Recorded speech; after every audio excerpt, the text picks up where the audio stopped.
Hello everybody, and thank you for having me.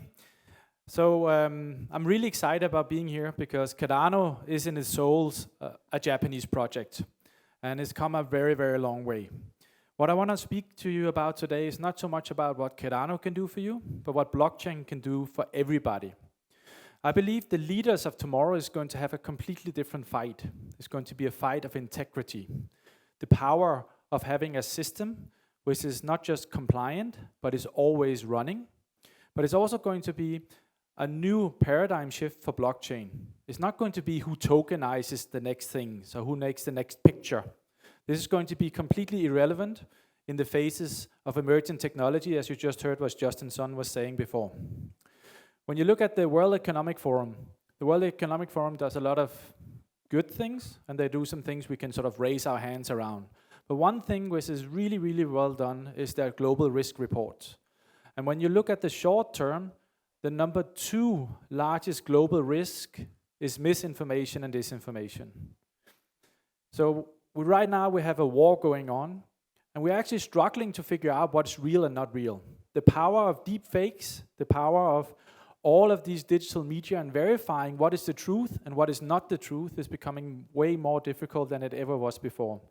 AI agents, agentic AI, AI in general, Web 2, everything points basically to zero. So you can take a brand down. What we are facing out there now in a world where stable coins, as you just heard, is becoming an institutional stable. We're seeing, trillions of transactions. We're seeing it becoming a standard for nearly all financial institutions to do something around crypto or stable coins. For that to really go live and to bridge that into traditional finance, we need identity, accountability, auditability, and cross-border assurance.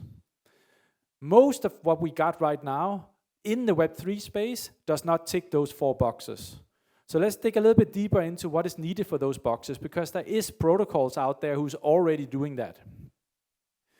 Now, for you to really truly appreciate what I'm talking about, you need to think about integrity as an asset class. Integrity is the intactness under pressure. So when your architecture as a company comes under pressure, what can you do about it? When it goes down, what's your options? When people suddenly steal your information and lock it down, who do you call? Because if you have to call somebody, you're already lost. You might have lost all of your money, you might have lost all of your brand value, or you might have lost your target operating model, you might have lost your license, you lost the title to operate. Therefore, what you build is integrated into what's built upon. Now, looking at identity, the economic upside of this is 3 to 13% of GDP. This is huge. This is way bigger than the crypto market is right now. It's basically 5 layers. The first one is a trusted data fabric, right? This is where the blockchains excel. What we need to get to is a situation that we can work across multiple databases, across multiple organizations. We can add and verify data at the core level, and we need to be able to trust that. Later, you will also hear from Midnight and a couple of other privacy chains. But what's really at the core is a trusted data fabric, which is not owned by one country. It is not controlled by one founder. It is not in any kind of centralized way associated to one network stack. So in other words, this becomes independent from the digital sovereignty of any nation state. It also has the ability that you can verify the architecture, not just the data. The next level is digital identity. You probably in the last 5 years heard a lot about digital identity and how we're going to build that on blockchain and we're going to have self-sovereign identity and we're going to change the world. I'm sorry, it's just not going to happen. We have too many regulators, we have too many social bonds, we have too much going on right now. There is no way we on a blockchain are able to build this and roll that out to the population of Earth. What's rather going to happen is we're going to take the identity standards which has emerged through global crisis, through the collapse of the Lehman Brothers and other things, and we're going to embed that in an off-chain structure which is verifiable on a blockchain and interoperable with Oracle and IBM and other infrastructures from the classical centralized economy. The third layer is authoritative registries and data exchanges. Justin said it as well, and I completely agree with him. 4, 5, maybe 8 years ago, we said blockchain was about disintermediation. We want to kill the banks, they're all going away, they're not adding any value. What I'm saying here today is slightly different. We need them to add trust into a network. Algorithmic oracles is not the way forward if you want to bridge TradFi or if you want to bridge satellite data and reinsurance. Anything which is related to data, you need an institution to verify the data layer. Or as a minimum, you need to get to a situation that CK rollups is accepted in the regulated fashion, that you can use that at scale. Therefore, these data exchanges become absolutely important. And then, only then, we come to digital payments, right? So, and this is probably what everybody's excited about, right? USDC and Circle and, USDT and all those kind of wonderful things because they're easy to understand. But they are not happening. If you look at the market as such, they become accepted. They're really thundering forward. And yes, we can do agentic AI payments on Cardano and all those beautiful things. But if you don't have layer 1, layer 2, and layer 3 under there, well, you're not really going anywhere. So suddenly the architecture becomes everything. And on the top, you have this beautiful world of universal intelligence. And you have two worlds out there. You have the Skynet world, because if you look at what a large language model or a foundational model actually does, it lives within the borders of a data pond. In this data pond, it can basically do amazing things for you. But all of your data, which is in this room, sits in hundreds of databases which is not interconnected and not verified by the same authorities.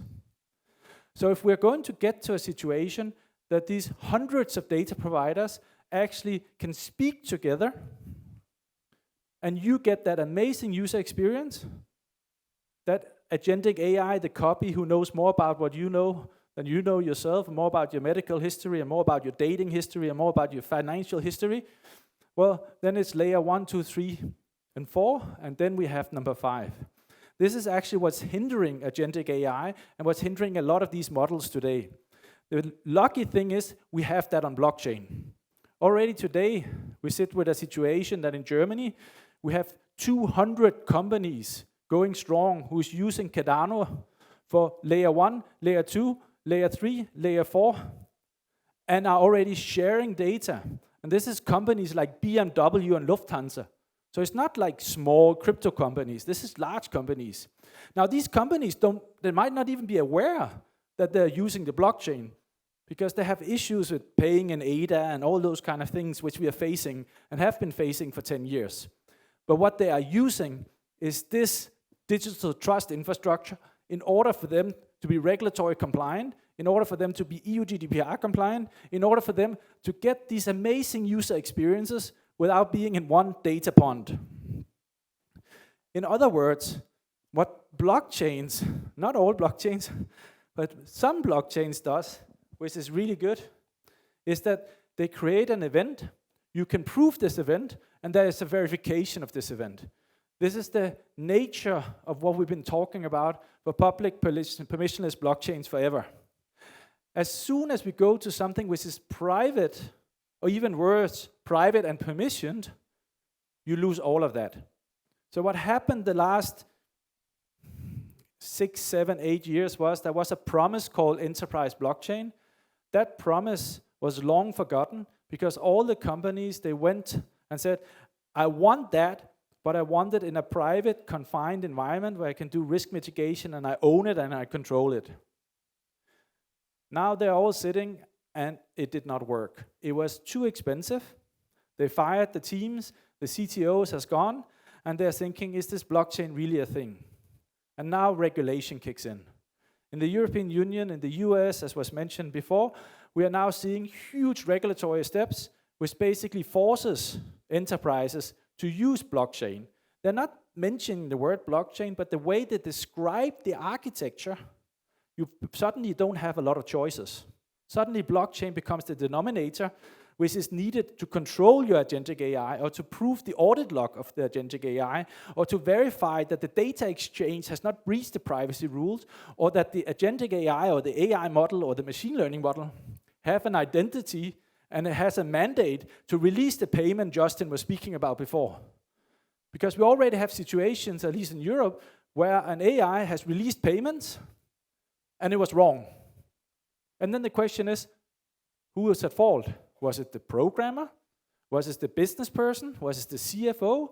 Can I punish the AI? How do I get it back, you know? In a world with atomic swaps, you don't really get it back, right? So you need to look at what's called legal finality, right? How do I actually claw it back in legal finality? And you need to contact your counterparty, and your counterparty is an AI agent. And you're like, oh, that doesn't work, right? And then that beautiful world we just described of everything that can happen here has just collapsed. So again, you need those 5 layers. And there is blockchains out there like Cardano who can do that. Now, what's unique about Cardano is really about formal methods, peer-reviewed research, decentralized governance, and a few other things. One of the things I would like to highlight is something called finality. There's been a lot of use cases for some of the largest institutions here in Japan, and the reason they all forked the layer 1 blockchain and did the transactions on a private permission place on a forked blockchain and not on a traditional layer 1 is something called finality. According to the financial and capital market regulation, you need to be able to guarantee finality or at least describe finality. And if you can't do that, it won't work. You need to change the rules. And these rules are so embedded in capital markets. Luckily, Cardano and a few other blockchains can do that, and the regulators are finding out about that as we go. And we have really good contact to the regulators here as well, and we're working closely together with them, and we are approved here for enterprise critical infrastructure setup. Now, what are we talking about? Because for me, it's always about, is it better, faster, cheaper? So we see that when you put digital identity into it, we see a 60% reduction.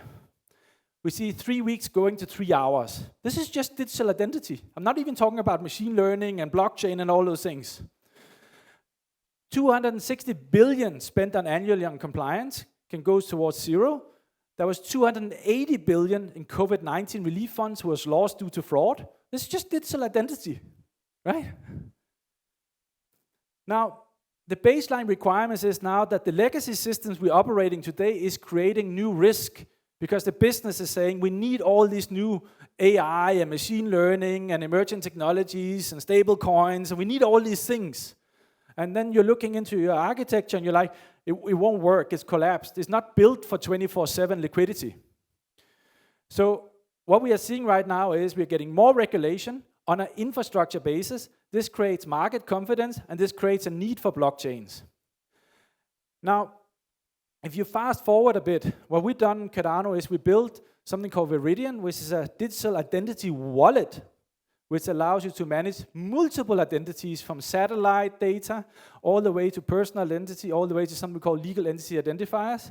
We built it off-chain, so any blockchain or any centralized infrastructure can take it, and this is what's happening now. We have 2 huge layer 1s who's incorporating it into their stack right now because the banks who's using them, or want to use them because they're still not live, because of what I just spoke about before, they're saying, we need this, right? So this is not about, again, identity cannot come from the blockchain side. It has to come from the other side. And then we built an accounting system which allows everybody to go in and verify all the Cardano Foundation's financial accounts. It's 70,000 transactions on-chain, which allowed our auditor to export all of these transactions and do an automatic audit on all of that and prove with this legal entity identifier that it actually is provenant. So normally you have spot checks, now you have architecture checks. We use the world's 5th largest auditor to do that. We're not using a cybersecurity company. Why are we not using a cybersecurity company? Because it's financial transactions and architecture is about fraud. Where you use cybersecurity is on the other side, right? So, and again, it has to be looking ahead, right? So it has to be first level quantum secure. When you look at the market size of this alone, crypto market is $3 trillion.